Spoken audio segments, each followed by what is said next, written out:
Jika kalian suka permainan catur yang dingin dan membosankan, mungkin channel ini tidak cocok untuk kalian.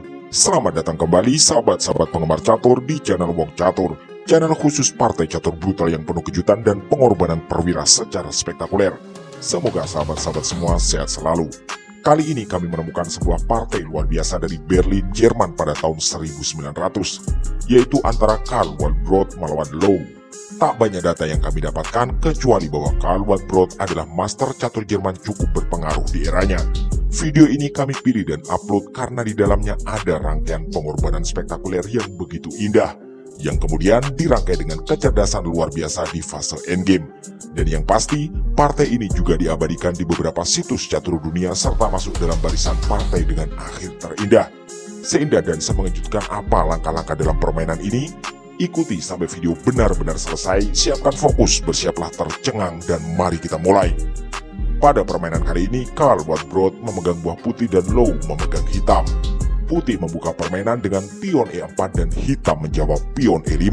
Selanjutnya, pion putih didorong ke petak F4 menantang pertukaran.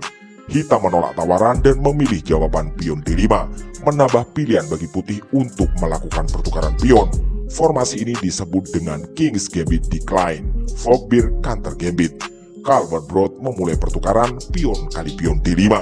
Hitam tidak memukul kembali pion, melainkan terus memajukan pionnya ke petak E4. Putih pion D3 sekali lagi menawarkan pertukaran, dan jawaban dari hitam adalah menteri kali pion D5. Putih memajukan menterinya ke petak E2, menambah tekanan pada pion hitam di E4 sekaligus mengepin pion tersebut terhadap raja.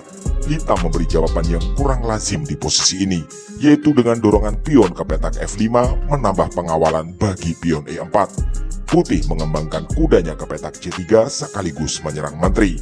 Hitam memberi jawaban terbaik, yaitu mengirim gajah ke petak B4 mengepin kuda terhadap raja. Karl Walbrod gajah D2 menambah penjagaan bagi kudanya.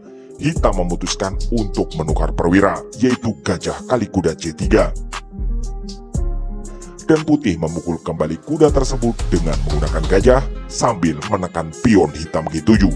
Low menutup serangan gajah dengan mengembangkan kudanya ke petak F6. Putih memutuskan untuk melakukan pertukaran perwira lagi, yaitu gajah kali kuda F6. Tentu saja hitam menjawab pion kali gajah. Putih kemudian mengutus menterinya ke petak H5 skak. Raja hitam maju ke petak E7. Di langkah ke-10 ini, Karl Walbrod membuat keputusan yang cukup berani, yaitu melakukan rokade sayap menteri. Ini artinya dia membiarkan pion A2 tanpa pengawalan. Hitam ternyata tidak memukul pion tersebut. Dia memilih memundurkan menterinya ke F7 menantang pertukaran. Putih menolak tawaran dan memajukan menterinya ke petak H6. Hitam lalu menggeser benteng ke G8. Karl Walbrod memulai pertukaran di area pusat, pion kali pion D4. Hitam memukul kembali pion tersebut dengan menggunakan pion F. Mulai dari sini, Karl Walbrod akan menyihir kita dengan rangkaian pengorbanan yang begitu cantik. Dia mengawali dengan pengorbanan kuda ke petak F3. Di titik ini, engine menyarankan hitam untuk menawarkan pertukaran menteri dengan bergeser ke G7. Tapi di partai aslinya, hitam menerima pengorbanan yaitu pion kali kuda. Karl Walbrod lalu dengan cantik melakukan pengorbanan berikutnya, yaitu gajah ke C4. Di posisi ini, meski unggul perwira, hitam berada dalam posisi tertekan. Hitam pun menerima pengorbanan kembali dengan menteri kali gajah sambil tetap menyerang pion A2. Karl Walbrod mengambil satu-satunya langkah yang tepat untuk mempertahankan keunggulan, yaitu menteri kali pion H7 skak. Hitam menutup skak tersebut dengan memundurkan menterinya ke petak F7. Dan kita sampai di segmen kuis, karena ini adalah posisi skakmat dalam maksimal 4 langkah, meski hitam mampu menemukan jawaban terbaik di setiap langkahnya. Apa langkah yang akan diambil oleh Karl Walbrod di posisi ini? Yang jelas ini adalah satu-satunya langkah yang tepat, karena langkah lain apapun akan membuat hitam yang berbalik unggul, karena hitam secara materi unggul 2 perwira. Yang tidak kalah penting, tak boleh ada langkah yang tertukar agar skakmat maksimal 4 langkah bisa benar-benar terwujud.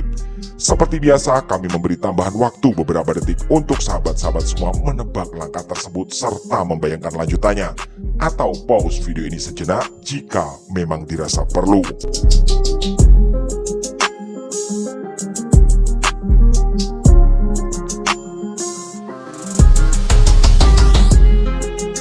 Oke, terima kasih dan selamat bagi yang tebakannya benar. Mari sama-sama menikmati rangkaian langkah yang memperlihatkan sang master Jerman mampu bermain endgame dengan sangat baik. Dia memulai dengan menggeser benteng H ke E1 skak. Di titik ini, jika Raja Hitam mundur ke F8, maka Putih akan lanjut dengan benteng D8 skak. Satu-satunya jalan bagi Hitam adalah menutup skak dengan menteri ke E8. Jika sudah di posisi ini, ada banyak pilihan skakmat bagi Putih, yaitu benteng E kali menteri skakmat, atau benteng D kali menteri skakmat, atau menteri ke E7 juga berbuah skakmat. Di partai aslinya, Hitam mengambil langkah terbaik walau hanya cukup untuk sedikit memperpanjang nafas, yaitu menutup skak dengan gajah E6. Di sini juga hanya ada satu langkah yang benar dari Putih, di mana semua pilihan langkah yang lain justru akan membuat keunggulan berpindah pada Hitam. Dan Karl Malmbrot berhasil menemukan langkah tersebut, yaitu pengorbanan kualitas dengan benteng kali gajah skak. Sebenarnya langkah terbaik Hitam adalah mundur ke F8. Putih akan lanjut mengirim benteng ke D8 skak. Satu-satunya jalan bagi Hitam adalah menutup skak dengan menteri ke E8.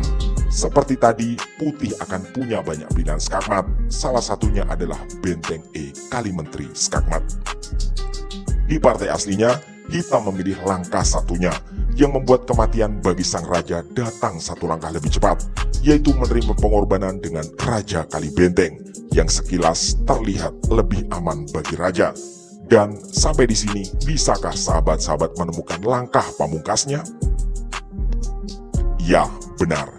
Karl Malmbrot mengakhiri permainan ini dengan menteri ke E4, dan Raja Hitam pun mengembuskan nafas terakhirnya. Benar-benar kecerdasan seorang master di fase endgame, di mana Karl Malmbrot sempat mengorbankan 3 perwira, yaitu kuda, kemudian diikuti gajah dan pengorbanan kualitas benteng sebelum kemenangan yang begitu romantis.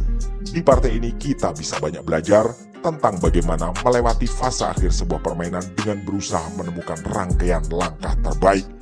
Jika sahabat-sahabat ingin diskusi tentang kemungkinan langkah tertentu, kami mohon untuk menyertakan pula angka menit dan detik, agar kami tidak gagal paham serta bisa berusaha menjawab dengan baik. Demikianlah video singkat kali ini, semoga sahabat-sahabat semua puas dengan permainan yang luar biasa, dan semoga pula bisa menjadi inspirasi dan referensi bagi kita semua. Kami atas nama segenap kru channel Wong Catur memohon dukungan like, komen, share, subscribe, dan doa agar channel ini selalu belajar dan makin berkembang. Terima kasih telah menyimak, mohon maaf atas kesalahan kata dan sampai jumpa di video catur berikutnya.